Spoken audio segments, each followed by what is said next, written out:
Ang naka-line up sa atin is the VFC P320 na X-Carry. At saka si Cybergun D-Eagle by WE.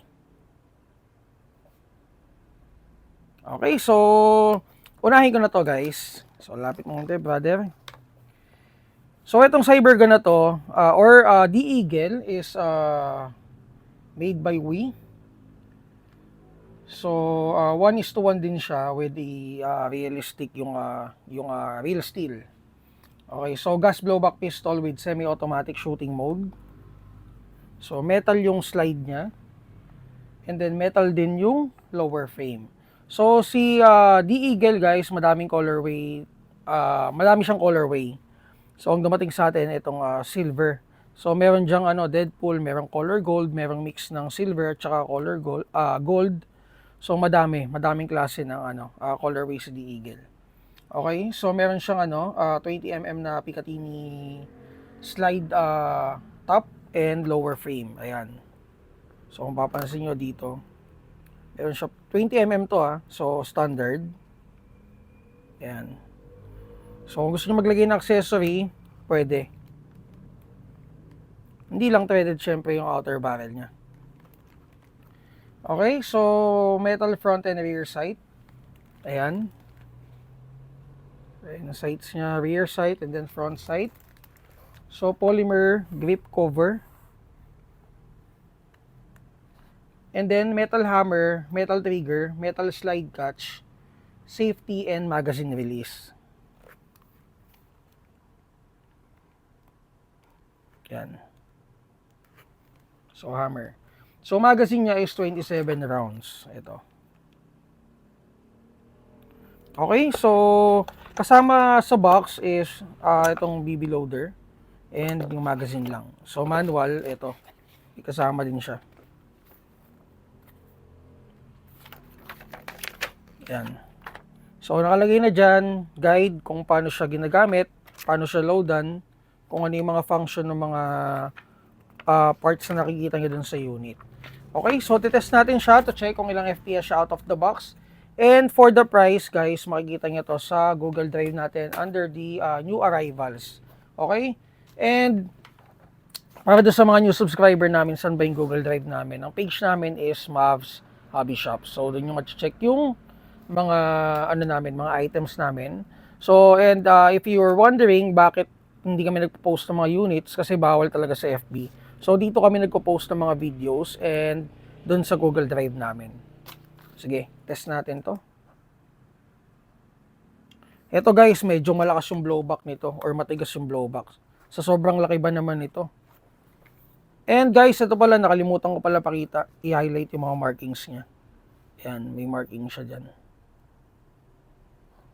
Then, dun sa kabilang side, ito. Okay, test natin. Laki.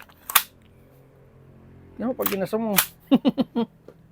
Okay, so test natin guys. Check natin kung ilang FPS. 392. 376. Yan, pakita ko sa inyo yung blowback. Yun. Tatawa ka, ang laki no. So guys, ito pala yung nasa loob. Ayan. Ayan. So medyo basa-basa siya kasi nilob namin siya. Yun. And then guys, pakita ko sa inyo to. So last time din, bago to dumating, kasi ito new arrival to last week lang to. Bago to dumating, meron kami dumating na kit, isa lang, yung parang kung familiar kayo dun sa sa mga carbine kit na parang conversion kit ganun. O for example, na Ronnie kit ganun. So may dumating naman kami AW custom din license kit para sa D-Eagle. Sayang hindi ko napakita kasi kinuha agad siya. And then may isa pa kami dumating guys. Hindi nyo masyadong makikita. Ito guys may drum magazine siya. So may available tayong drum magazine for this Desert Eagle. Grabe. Ayan So pwedeng siya pang HPA. Hindi ko alam Ayan guys. Ang laki at ang bigat.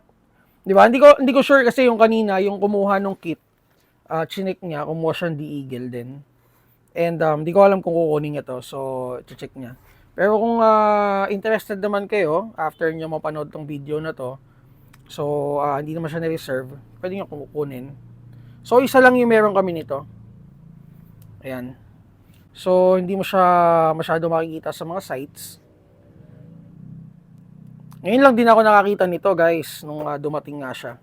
So, itong magazine na to is around mga, kasi usual na drum magazine ng mga Glock at saka High Kappa is around 390 rounds AW custom Ito, iikutin mo to.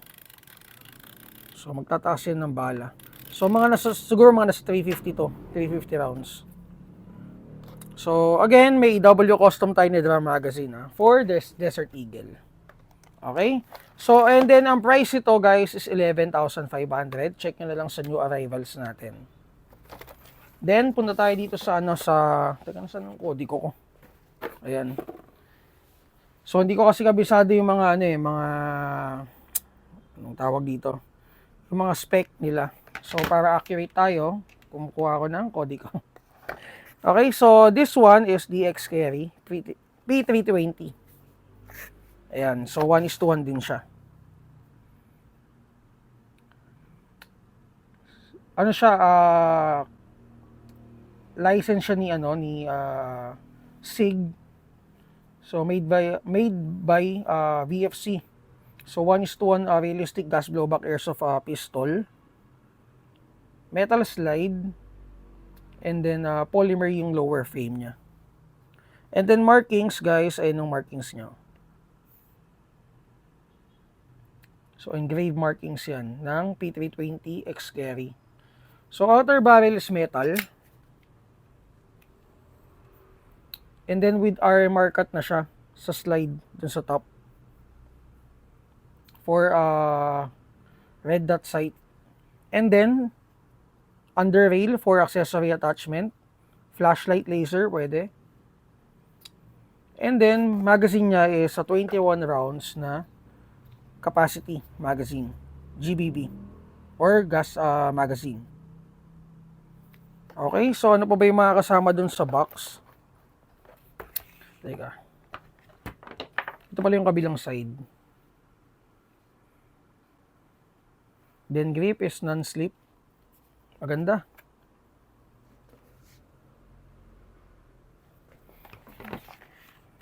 So may kasama siyang, ano to? Tools hub. And then, instruction manual. Ayan. Yun lang. Price, nakalimutan ko, guys. Check nyo na lang din to sa new arrivals natin. Test natin.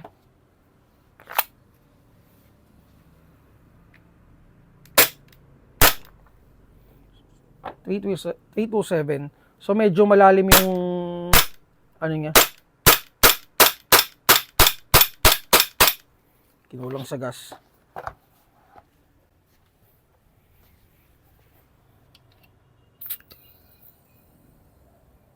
So, ang gamit pala nating gas is 12 kg.